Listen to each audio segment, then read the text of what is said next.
अगर लोग आवाज़ नहीं उठाते मनीषा की, तो क्या मनीषा को यहाँ तक न्याय मिल पाता? बिल्कुल नहीं। और रोहतक जो इन्होंने भेजा है मनीषा के शव को, वहाँ तो जो जिसने पोस्टमार्टम किया वो तो बच्चों का डॉक्टर है, चाइल्ड स्पेशलिस्ट है, जो वो क्या पोस्टमार्टम करेगा? ये सबसे बड़ी, मैं कहती हूँ, देश की हार है कि जहाँ कुत्तों के हक में फैसले आ रहे हैं, बहन बेटियाँ जो है वो मार मार के सड़कों खेतों में फेंकी जा रही है। जाके आई हूँ बिगोवा गाँव में, इतनी बड़ी डकैती हुई है उनकी, तो एक बिगोवा नहीं है, मैं कहती हूँ आए दिन डकैती, आए दिन लूटपाट, आए दिन मर्डर, आए दिन इज्जत लूटना, ये आम बात होगी हरियाणा प्रदेश में।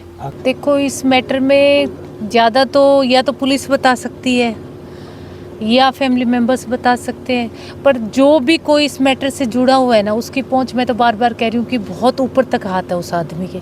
कोई ना कोई बहुत, मतलब मैं तो कहूँगी या तो कोई पॉलिटिशियन का बच्चा है जो इतनी सफाई से मर्डर किए, और जितने भी आप सोशल मीडिया ले लो, सबको अरेस्ट कर रहे हैं, और उनको अरेस्ट कर रहे हैं जो जो सच्चाई उगल रहा है।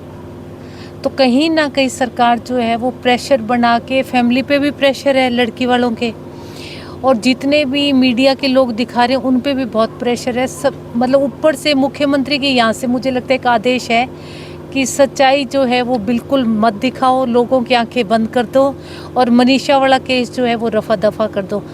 अब 9 दिन इनको ख़राब करके उसके बाद सीबीआई को दिया, तो पहले दिन ही दे देते। हर हॉस्पिटल की रिपोर्ट्स जो है वो अलग अलग आ रही है, और रोहतक जो इन्होंने भेजा है मनीषा के शव को, वहाँ तो जो जिसने पोस्टमार्टम किया वो तो बच्चों का डॉक्टर है, चाइल्ड स्पेशलिस्ट है, जो वो क्या पोस्टमार्टम करेगा? तो हर जगह इनके हाथ जो हैं वो बहुत लंबे लंबे फैले हुए हैं।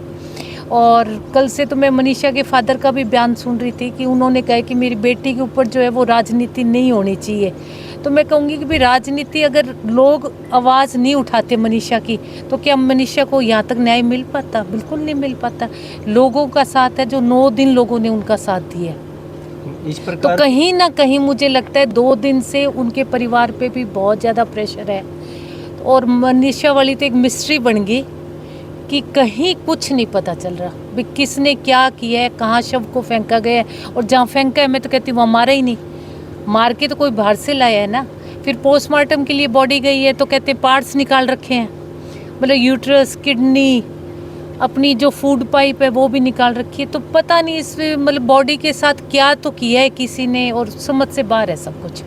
इसका मुख्य कारण है, क्या मानती हैं आप? मैं तो कह रही हूँ हरियाणा सरकार की जो है वो पकड़ मजबूत नहीं है।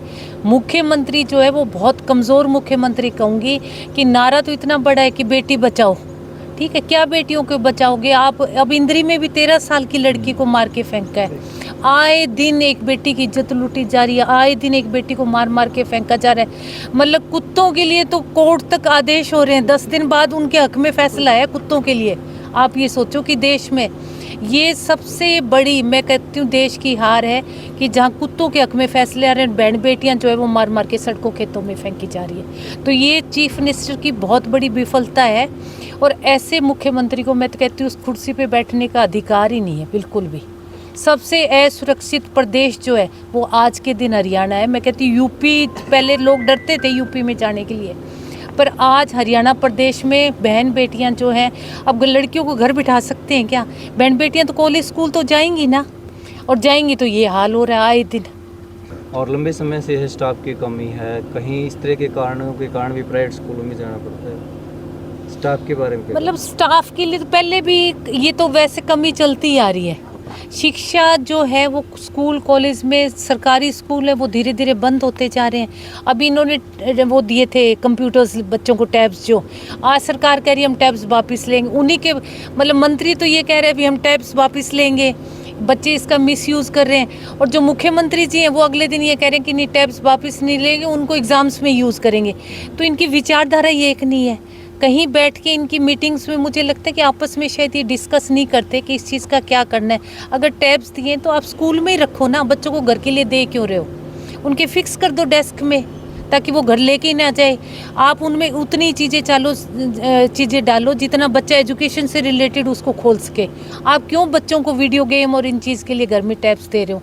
तो सरकार को बहुत सख्त से सख्त कदम उठाने चाहिए। सबसे बड़ी सुरक्षा का मुद्दा है आज के दिन प्रदेश में कि महिलाएं जो हैं वो सुरक्षित नहीं है। तो मैं आपके माध्यम से मुख्यमंत्री जी को कहना चाहूँगी कि प्रदेश में जो है वो आप ज़्यादा से ज़्यादा महिलाओं को सुरक्षित जो है सुरक्षा प्रदान करें। गांव में चोरी डकैती, अभी मैं हमारे एक वर्कर के घर जाके आई हूँ बिगोवा गांव में, इतनी बड़ी डकैती हुई है उनकी। तो एक बिगोवा नहीं है, मैं कहती हूँ आए दिन डकैती, आए दिन लूटपाट, आए दिन मर्डर, आए दिन इज्जत लूटना, ये आम बात होगी हरियाणा प्रदेश में। आखिरी क्वेश्चन, आज कुछ वरिष्ठ नागरिक हमसे मिले थे और उनकी ये कहना था कि निजी बसें हैं उनके साथ जो हाफ किराया लगता है वो पूरा लिया जाता है और दुर्व्यवहार भी किया जाता है। सरकार की पॉलिसी क्या है इसमें? सरकार की कोई पॉलिसीज नहीं है। सरकार तो कहती लूट लो लोगों को, ठीक है ना। ये इलेक्शनों के पास आके जितने बीपीएल कार्ड बने थे इन्होंने क्यों बनाए इलेक्शनों से 6 महीने पहले? सिर्फ वोट लेने के लिए।